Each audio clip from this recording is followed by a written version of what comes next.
bom dia.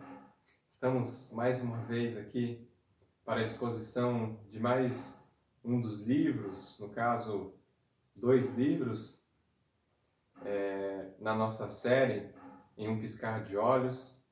Nós estamos passando pela Bíblia inteira, iremos fazer isso durante este ano e queremos passar por toda a Bíblia como num piscar de olhos, olhar para cada um desses livros que as Escrituras nos trazem de uma forma bem rápida, trazendo apenas panoramas para que isso possa te ajudar na sua leitura em casa.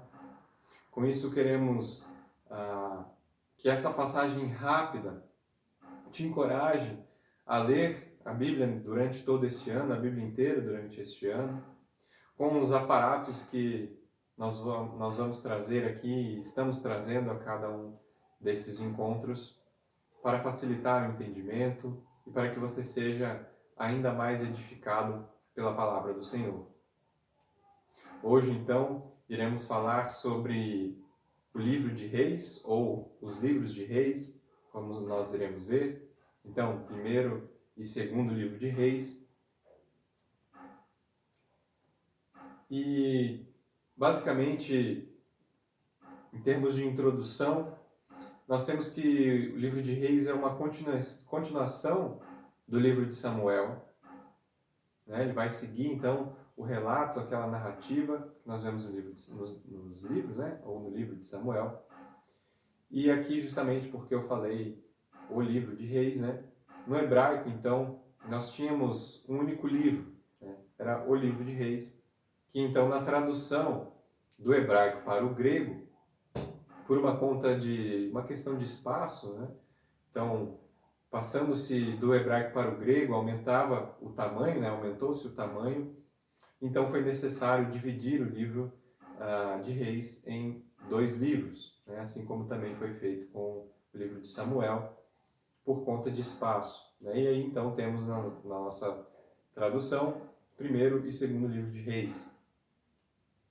Então, os fatos do livro de Reis abrangem, então, acontecimentos do reinado desde Salomão e passando pelos reis que sucederam Salomão,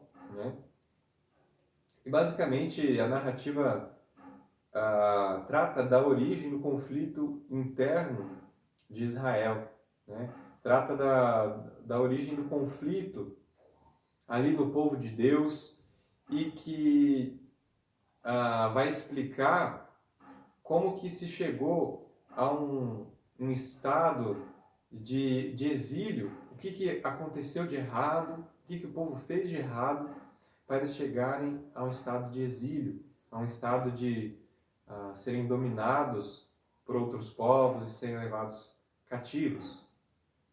Então, entrando na narrativa propriamente dita, nós temos um relato ali logo no início do primeiro livro de Reis sobre a velhice de Davi e uma tentativa de usurpação ali de Adonias. Ele tenta tomar o trono, tenta se proclamar rei, mas essa tentativa acaba na coroação de Salomão. A mãe de Salomão então chega a Davi, relembrando a ele que ele havia prometido que Salomão seria o rei após ele.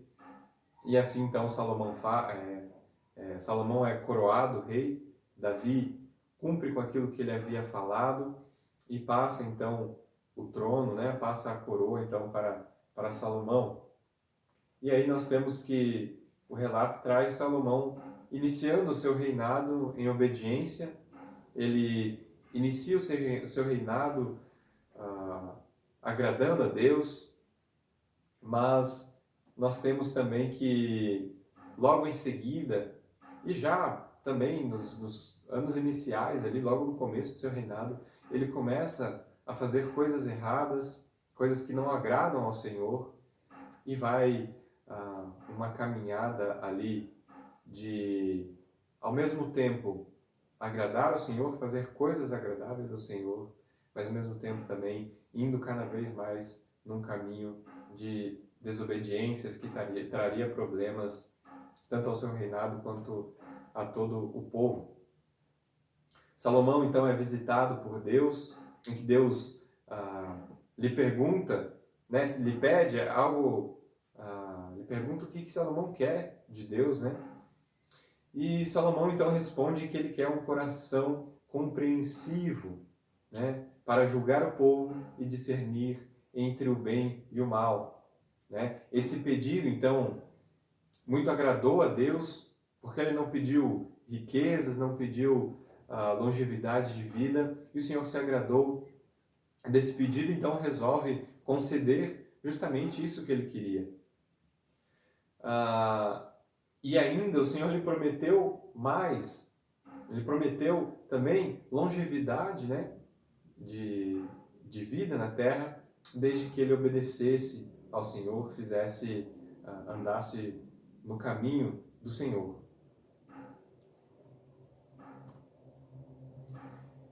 Logo, então, após essa narrativa que Salomão pede sabedoria, ou pede esse coração compreensivo a Deus, então nós temos ali em 1 Reis 3, no versículo 16, essa sabedoria sendo colocada em prática, né? Naquela passagem bem conhecida em que duas mulheres, né, prostitutas chegam até Salomão e as duas tinham um filho, mas um desses filhos morreu e elas estavam disputando, né? Uma dizendo que o filho que estava vivo era dela e o que morreu da outra e vice-versa, né? Então Salomão resolve, nessa passagem que é bem conhecida, né? Não vamos nos deter nisso, mas então Salomão resolve essa disputa e o povo passa o admirar então pela sua sabedoria, pela forma como ele compreendia o povo e usava de sabedoria para resolver as questões, resolver os problemas.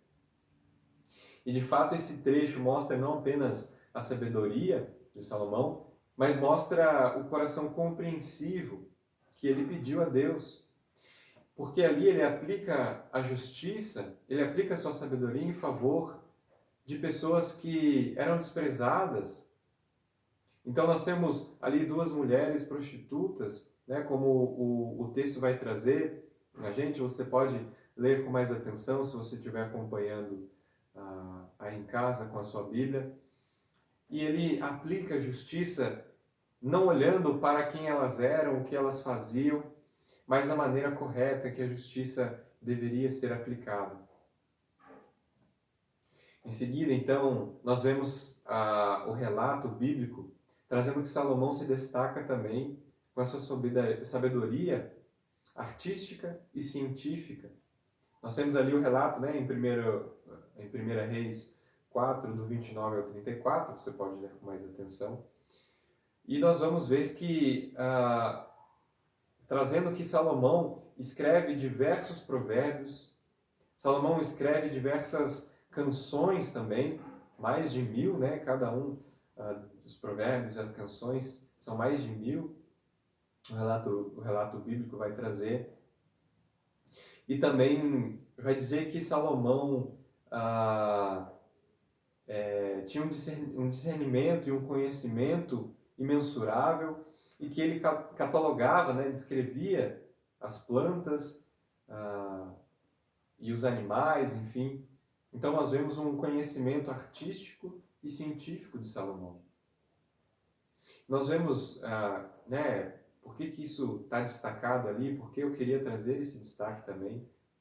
Porque isso nos lembra que o cristão deve participar dessas áreas. O cristão deve participar da arte, da cultura, daquilo que é produzido em ciência, porque isso agrada a Deus. Se feito para a glória de Deus, isso agrada a Ele, e o cristão é chamado para participar. Assim como o Salomão se destacou nessas áreas, o cristão deve se destacar também nessas áreas, glorificando a Deus também dessas formas.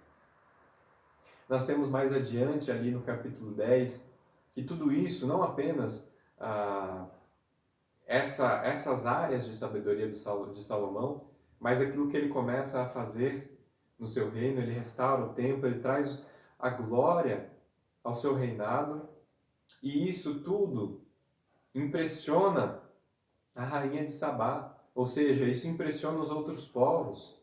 Isso traz um destaque ah, do Deus de Israel, isso traz um destaque para o Senhor, engrandece o nome do Senhor, porque estrangeiros começam a chegar e ver e contemplar e se admirar com um Deus que havia feito todas essas coisas através dos reis.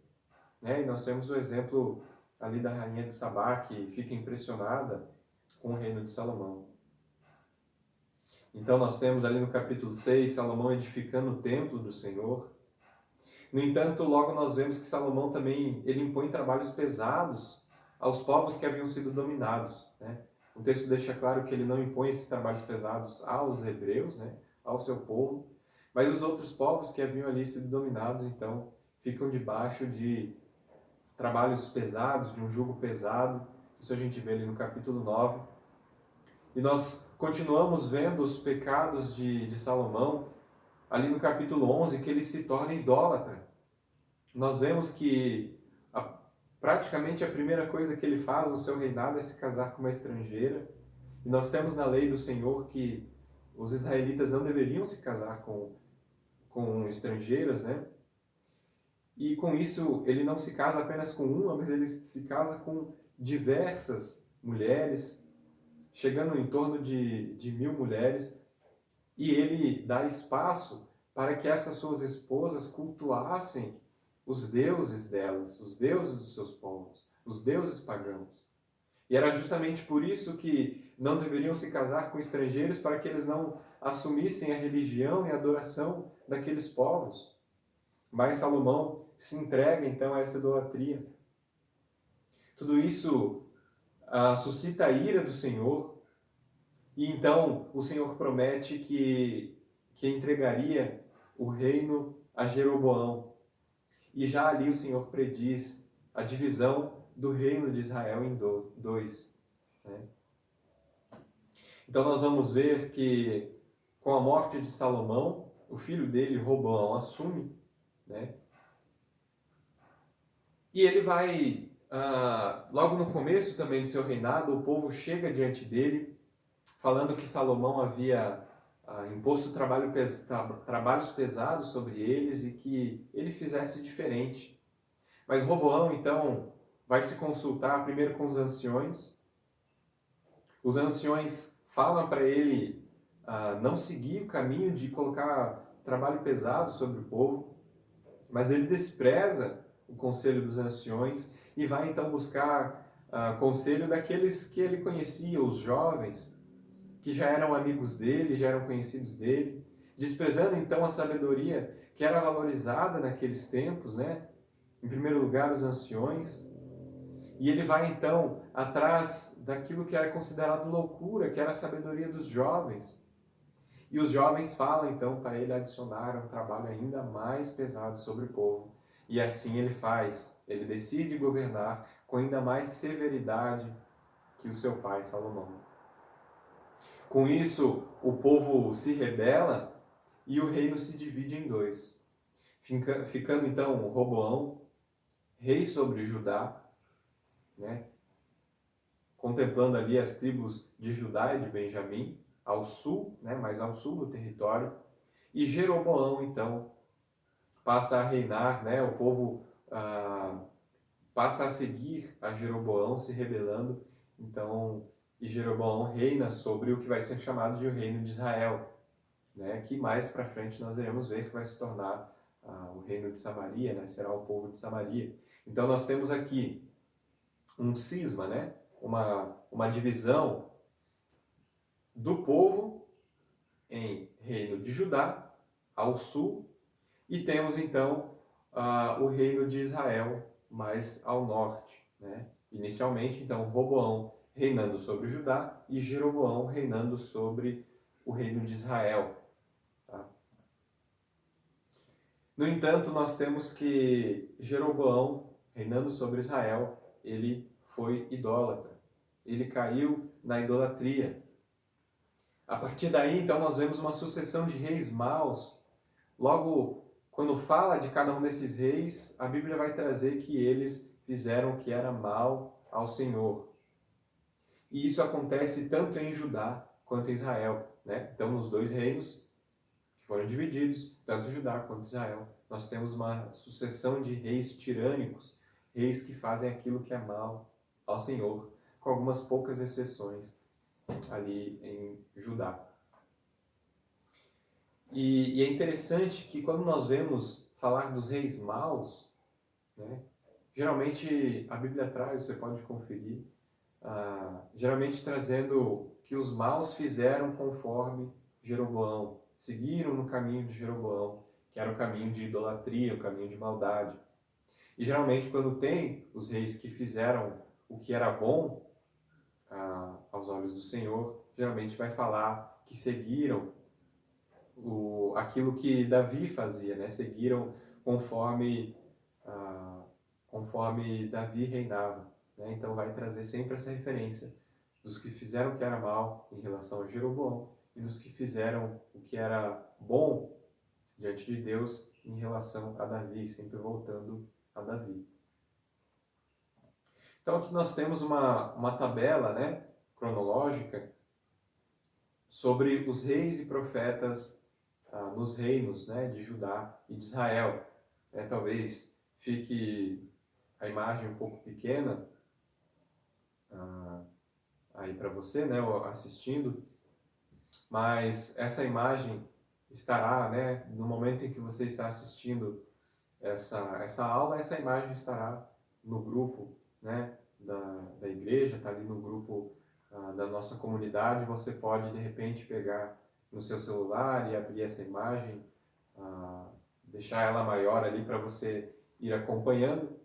Mas eu queria trazer, então, essa tabela aqui para a gente organizar um pouco, porque daqui em diante serão muitos reis, né, que virão, e nós não iremos falar sobre todos eles, né, até porque são muitos, mas é para a gente ter uma ideia, né, um panorama aqui rápido de quem foram esses reis. Então nós temos, falando aqui iniciando ali, né, em Saul, ele vai trazendo a história, passando por Davi. Nós temos então após Davi Salomão. Aqui no meio nós temos os anos, né? Como você pode ver, inicia ali mais ou menos em 1025 a.C. até o fim do reinado de Salomão, mais ou menos ali por 950, 931 a.C. Então, até aqui nós temos o reino unificado, tá? Reino de Israel unificado, e a partir então de mais ou menos 931 a.C., nós temos aquele cisma, né? A partir dali, então, o reino se divide em Judá e Israel. Então, aqui nós temos, aqui em amarelo, né? É o reino de Judá, vai seguindo os reis, né, de Judá, e aqui em azul, do outro lado, nós temos, então, o reino de Israel. E aqui vai mostrando os reis, né, de cada um desses lugares. Você pode olhar depois com mais calma, mas nós temos, então, primeiro aqui Roboão, em Judá, e Jeroboão, em Israel, aqueles que nós acabamos de comentar. E eu coloquei aqui também para facilitar, você pode ver um risco verde embaixo de alguns nomes, e esse risco, né, se sublinhado, representa aqueles reis que fizeram o que era bom perante o Senhor, aqueles que andaram com o coração reto, com o coração que agradou o Senhor, conforme a palavra de Deus vai trazer, né, em todo o relato ali do livro de Reis, né, ou dos livros de Reis. Então nós temos inicialmente ali Asa, em seguida Josafá, ou Josafá, filho de Asa, né? Eles se mantiveram com o coração íntegro, né, diante do Senhor. E aqueles, então, que não estão sublinhados de verde, são aqueles que não andaram nos caminhos do Senhor, que a palavra de Deus vai trazer, que fizeram mal, né, perante o Senhor, fizeram o que era mal.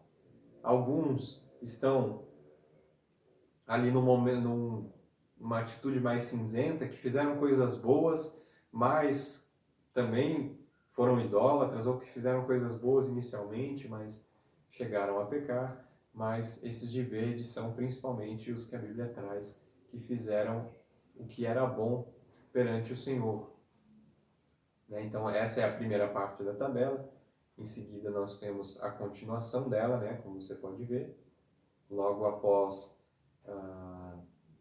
aquela primeira parte, então, nós temos a continuidade do reino de Judá, aqui destacando-se, né? O rei Ezequias e o rei Josias como reis bons, que agradaram ao Senhor. E aqui nós temos, então, o fim do reino de Israel em Oséias, e nós iremos falar disso logo para frente. Aí você pode ver que, primeiro aqui nós temos os reis, nessa parte mais central, e nós temos também mais ao canto dessa tabela, nós temos os profetas, né?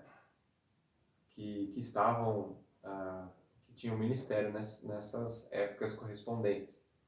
Então nós temos aqui, vamos falar mais, né, sobre Elias, sobre Eliseu, e assim segue, mas a intenção de trazer essa tabela é mais para a gente ver em ordem cronológica esses reis, que talvez na leitura da palavra a gente acaba se perdendo, né? Porque ele vai falando dos reis de Judá, e vai falando dos reis de Israel, e isso vai acontecendo ao mesmo tempo.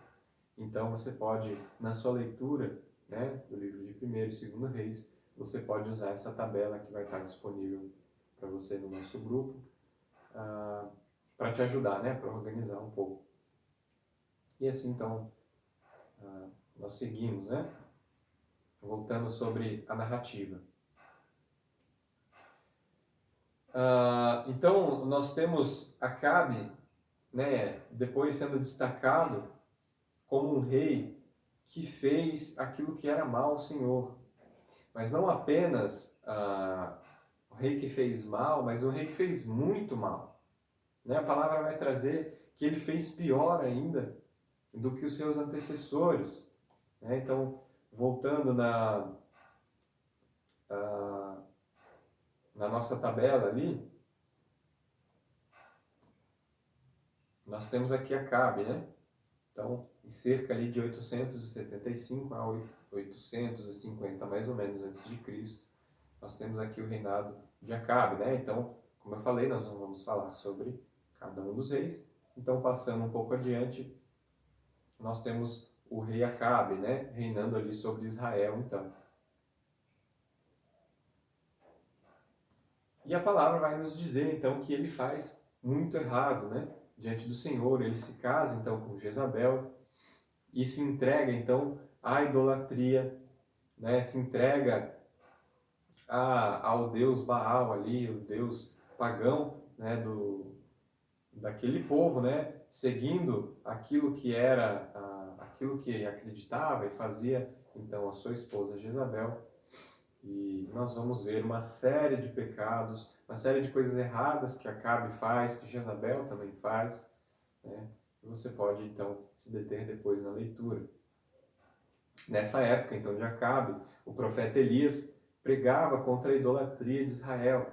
Então, nós vimos ali o profeta Elias, né, em Israel. Você pode ver ali no canto, mais ou menos na época ali de Acabe. Então, o profeta Elias estava né, no tempo do seu ministério.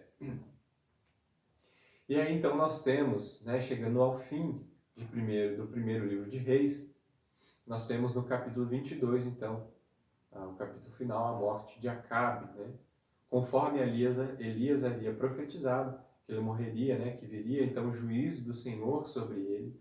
De fato, assim acontece conforme o Senhor havia dito. E como parte dessa mesma profecia, né, que Elias traz, Jezabel vai morrer então, mas já ali no segundo livro de Reis, né, mais à frente nós teremos, no capítulo 9, nós teremos o relato da morte de Jezabel, né? Seguindo, então, né, iniciando já o segundo livro de Reis, né, ou como nós já vimos, né, que é uma narrativa só, é uma coisa só, né, no hebraico, lá no original, era um livro só, o livro de Reis, mas, então, seguindo a divisão que nós temos, a nossa tradução, começa o segundo livro dos Reis, com Eliseu sucedendo, então, o ministério de Elias, após Elias ser levado de maneira sobrenatural aos céus, né? Ele não passou pela morte, ele simplesmente foi levado pelo Senhor, né?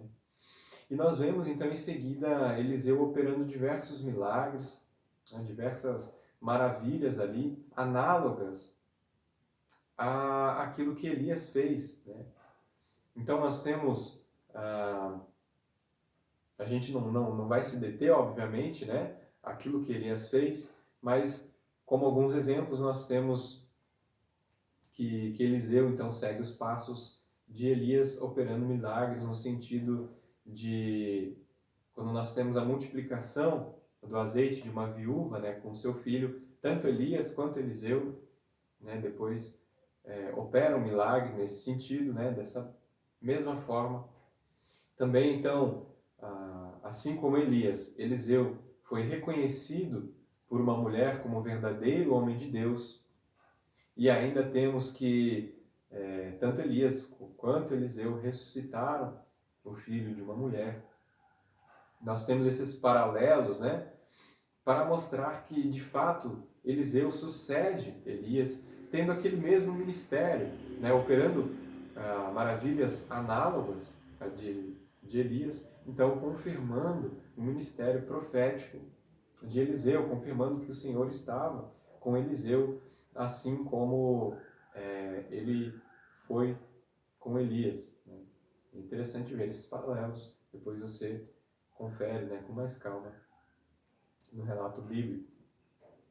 Seguindo, né, um pouco mais adiante, então, nós temos, na época em que Oséias reinava sobre Israel, né, o rei Oséias, o rei da Síria descobre, então, que Oséias estava conspirando, né, trocando mensagens, digamos assim, ali com os egípcios, e Oséias, então, para de pagar o tributo ao rei da Síria, então vem o rei da Síria e conquista o reino de Israel, levando então o povo cativo, né?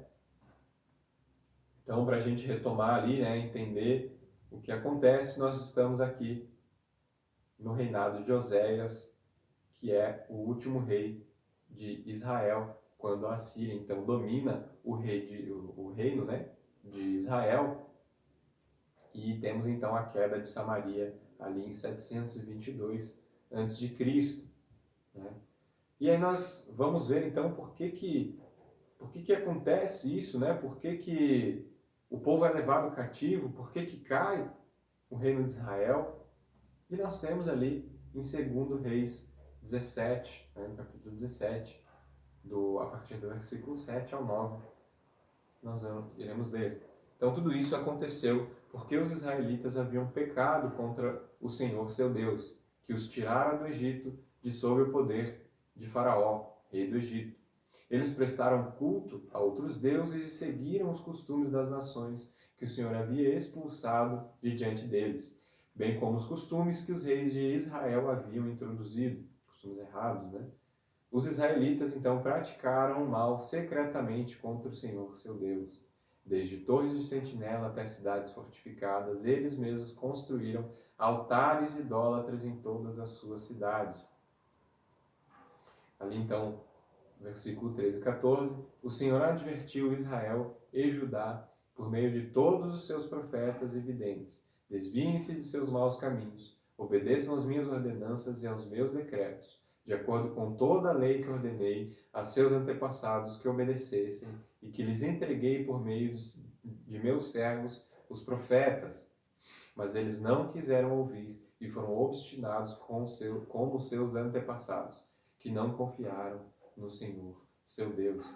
Então, justamente, a tabela que nós vemos ali é interessante porque ela mostra que enquanto havia esses reinados, tanto os poucos reis que foram bons, quanto aqueles muitos reis que foram maus, nós temos ao mesmo tempo ministérios de profetas, profetas que não ficaram parados, mas anunciaram a vontade do Senhor, profetas que falaram para o povo, para os reis se arrependerem dos seus pecados, voltarem ao Senhor, mas o povo ignorou esses profetas e decidiram então serem desobedientes, decidiram adorar outros deuses, indo contrário àquilo que o Senhor havia ordenado na sua lei. Com isso, então, né, com a dominação de Israel pelos assírios, nós temos uma mistura étnica, né, que vai formar, então, o povo samaritano. Nós temos lá, vemos principalmente no Novo Testamento, né, que os judeus não se davam com os samaritanos, né, havia essa rixa. Justamente aqui é o momento em que nós temos, né, que nós vemos a formação do povo samaritano, né, com essa mistura, essa miscigenação dos assírios com o povo ali do reino de Israel, né? Então aquela região ali é a Samaria, né, que nós conhecemos, e assim se forma o povo samaritano. E essa mistura, né, essa miscigenação, ela é tanto étnica quanto cultural e principalmente religiosa, né?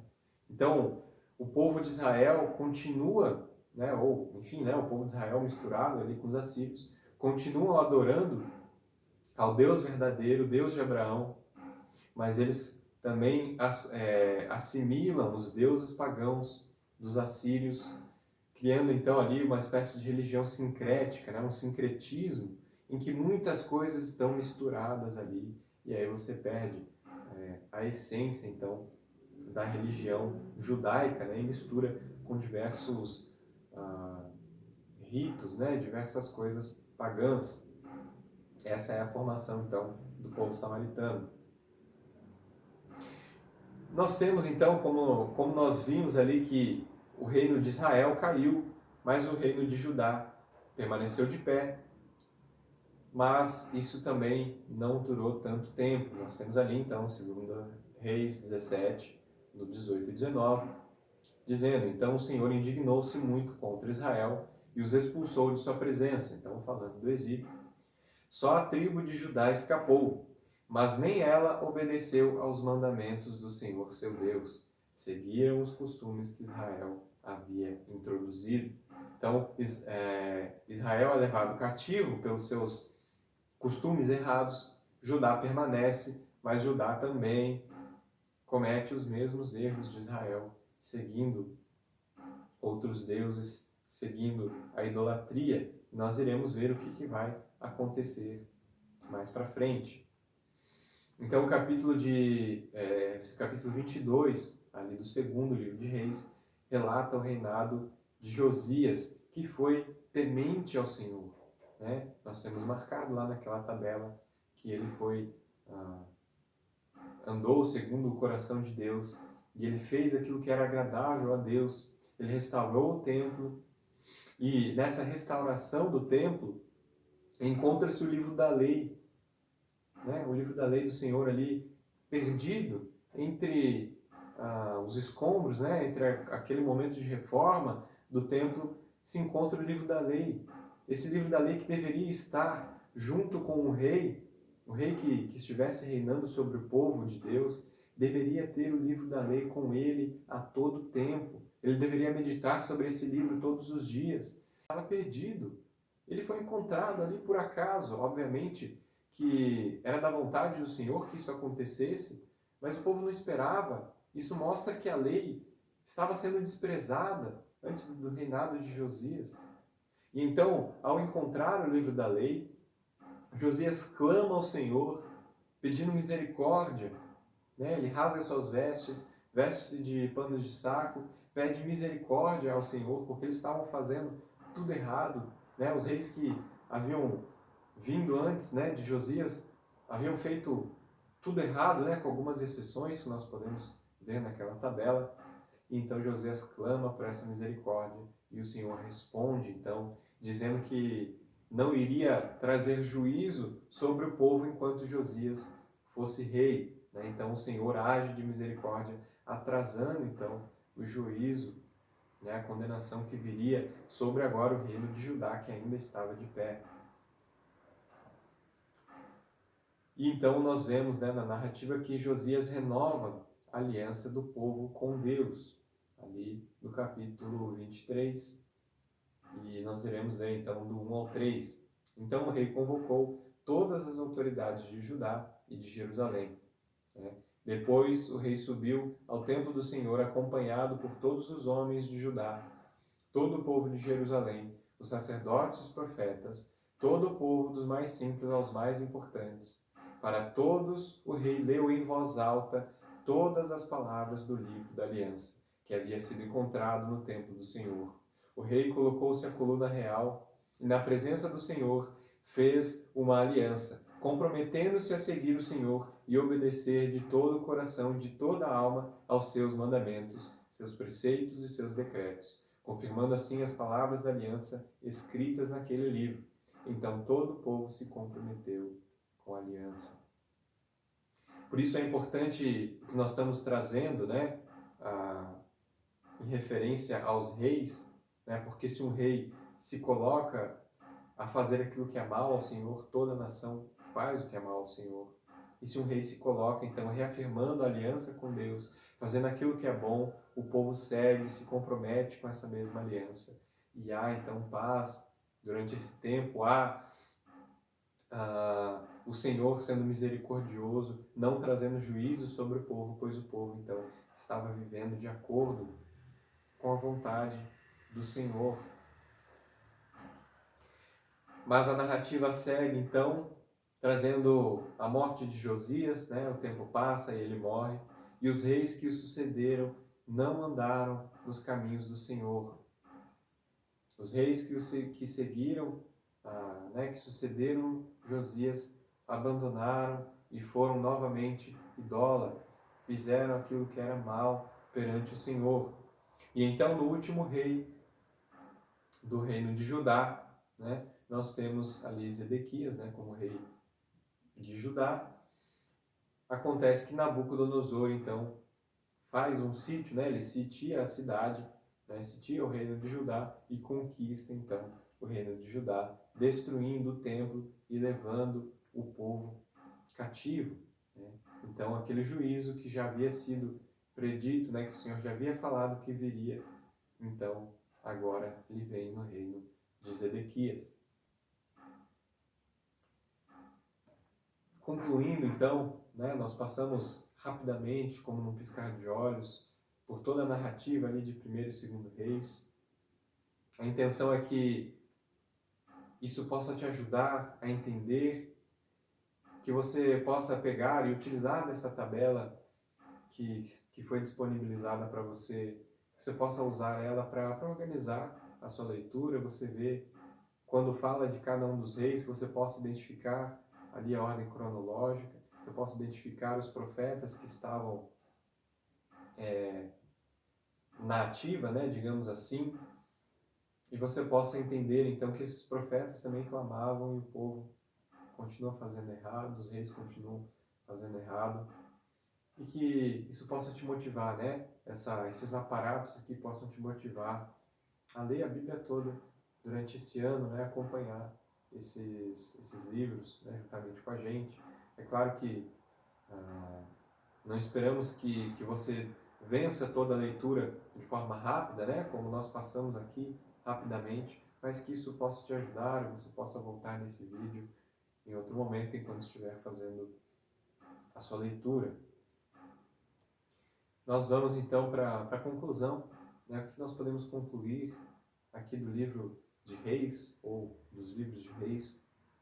Nós temos aqui um relato sobre uma série de reis tirânicos, uma série de reis maus e idólatras, como antíteses do rei idealizado lá de Deuteronômio.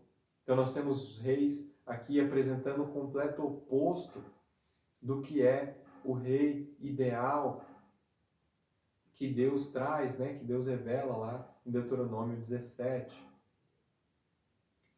Além disso, nós temos que, relatando, né, trazendo ao povo aquilo que foi feito de errado, possa ser chamado ao arrependimento, as pessoas possam vir ao arrependimento, porque aqui o povo estava no contexto de exílio, e então o autor do livro de Reis está trazendo o contexto, por que vocês estão no exílio? E ele passa todo o relato de idolatria, de pecado do povo de Deus, para que o povo então entendesse, vocês erraram, o povo errou, por isso nós estamos no exílio, por isso nós estamos aqui. Arrependam-se então, para que o Senhor tenha misericórdia de nós. E justamente há um retrato de um Deus misericordioso, constantemente adiando a punição pelos erros do povo. Nós temos o Senhor prometendo lá a Josias, por ele ter sido fiel, por ele ter reafirmado e reconstruído a aliança com o Senhor, nós temos o Senhor sendo misericordioso e adiando o juízo, que viria só depois, porque o povo continuou, depois de Josias o povo voltou e continuou no pecado. Isso nos leva então para como que nós encontramos Cristo no livro dos Reis. Cristo é apresentado em anti-imagens nesse livro. Então, se os reis apresentados aqui são o oposto do rei ideal de Deuteronômio, Cristo é exatamente o que é descrito. Ou seja, o que eu quero dizer? Lá em Deuteronômio nós temos o ideal de rei. Aqueles reis que aparecem no livro dos reis são o completo oposto a esse ideal. Mas o Senhor Jesus Cristo, ele é justamente igual, ele é justamente aquilo que aparece em Deuteronômio. Ele é ao contrário dos reis maus do livro dos reis e ele cumpre justamente aquilo que é o ideal de Deuteronômio 17. Então, vamos fazer a leitura, Deuteronômio 17, versículo 15 ao 21. Tenham cuidado, isso é o Senhor Deus falando ao povo, tenham cuidado de nomear o rei que o Senhor, o seu Deus, escolher. Isso já é uma coisa. Ele deve vir, então, dentre os seus próprios irmãos israelitas. Não coloquem um estrangeiro como rei, alguém que não seja israelita. Esse rei, porém, não deverá adquirir muitos cavalos, nem fazer o povo voltar ao Egito para conseguir mais cavalos, pois o Senhor lhes disse, jamais voltem por esse caminho. Ele não deverá tomar para si muitas mulheres. Se o fizer, desviará o seu coração. Também não deverá acumular muita prata e muito ouro. Quando subir ao trono do seu reino, mandará fazer num rolo uma cópia da lei que está aos cuidados dos sacerdotes levitas para o seu próprio uso. Trará sempre essa cópia consigo e terá que lê-la todos os dias da sua vida, para que aprenda a temer o Senhor, o seu Deus, e a cumprir fielmente todas as palavras desta lei e todos estes decretos. Isso fará que ele não se considere superior aos seus irmãos israelitas e não se desvie da lei, nem para a direita, nem para a esquerda. Assim, prolongará o seu reinado sobre Israel, bem como o dos seus descendentes. Então, nós temos aqui, vamos relembrar Salomão. Como eu falei, Salomão fez coisas boas, restaurou o templo, ou melhor, construiu o templo ao Senhor, fez coisas boas, recebeu a sabedoria e um coração compreensivo do Senhor, conforme ele pediu, mas ele foi fazendo coisas erradas. Ele se casou primeiramente com uma estrangeira. Está na lei do Senhor que não deveriam fazer isso. Por quê? Justamente para que não se contaminassem com a religião dos estrangeiros, para que eles não se deixassem levar pela adoração de deuses pagãos. E justamente nós temos aqui, o rei deve ser israelita, não deve ser estrangeiro. Para quê? Para não perder a essência, para não perder a lei do Senhor. Também nós temos aqui, esse rei não deverá adquirir muitos cavalos. Quando nós vemos falar sobre Salomão, o que é destacado? É destacado quantos cavalos Salomão tinha. E ele tinha muitos cavalos. É relatado também muita riqueza que Salomão tinha. Também é dito aqui que o rei não deveria ter muita riqueza, não deveria ter muito ouro. Não deveria também casar com muitas mulheres, não deveria tomar para si muitas mulheres. Salomão é conhecido justamente por casar com muitas mulheres. Então nós temos desde Salomão uma ruína, desde Salomão fazendo coisas boas, sim, mas ele caindo em muitos pecados. E justamente ao fim de sua vida, nós temos um Salomão completamente idólatra, completamente distante do Senhor. E assim segue aqueles que sucederam Salomão também, fazendo o que era errado. Nós temos aqui que o rei deveria ter uma cópia da lei para ele meditar, para ele ler todos os dias. No entanto, nós vemos que a lei do Senhor estava perdida. Foi encontrada no reinado de Josias, quando ele estava restaurando o templo. Ou seja, o rei não meditava na lei do Senhor, mas ele estava afastado da lei do Senhor. Nós temos ao longo do livro de Reis muitos pecados, muitos erros que aqueles reis cometeram e levaram o povo a cometer também, a se esquecer do Senhor, a quebrar a aliança com o Senhor. Não deveriam se considerar superior aos seus irmãos. Os reis então se colocavam como reis tirânicos, colocando trabalhos pesados, fazendo aquilo que achavam bom, colocando profetas que não era o Senhor que queria colocar e se desviando da lei do Senhor. Isso cai sobre, então, a descendência, que cada vez vai caindo em pecados ainda piores. Temos algumas exceções ali no meio, como, por exemplo, Josias, no reino de Judá, mas temos principalmente em Israel muitos reis maus, também em Judá, muitos reis maus. Cristo, pelo contrário desses reis relatados no livro de Reis, faz tudo isso. Nós temos no Novo Testamento que Jesus cumpriu a lei, ele não veio para abolir, mas para cumprir a lei, justamente nesse sentido. Ele vinha como resposta, porque a lei fala sobre Cristo, e ele cumpre, então, aquilo que havia sido predito. Mas ele também se encaixa justamente em todas essas descrições. Ele era israelita, como pede aqui no relato, não era um estrangeiro. Ele não tinha muitos cavalos e muito ouro, muita prata, muito pelo contrário, ele não tinha bens, ele não tinha posses, ele não era rico. Também Cristo não tomou para si nenhuma mulher. Então, pelo contrário aqui de Salomão, que tomou muitas mulheres, Cristo não tomou mulher para si.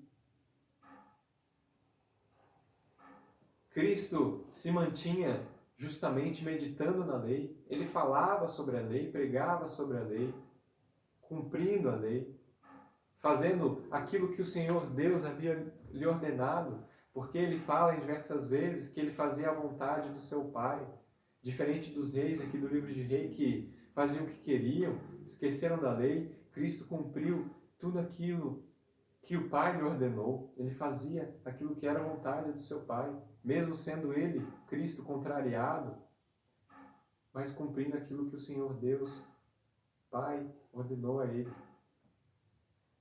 E nós temos Cristo como um descendente de Davi, que reina para sempre. Assim como sempre é dito que os reis que fizeram mal seguiram a Jeroboão, e os reis que fizeram o que era bom seguiram a Davi, nós temos então a descendência de Davi, Jesus Cristo. Jesus Cristo, filho de Davi, nós vemos as pessoas reconhecendo Cristo como filho de Davi. Cristo é então esse descendente que foi prometido, que reinaria para sempre. É o reino de Cristo, é o trono de Cristo que permanece para sempre.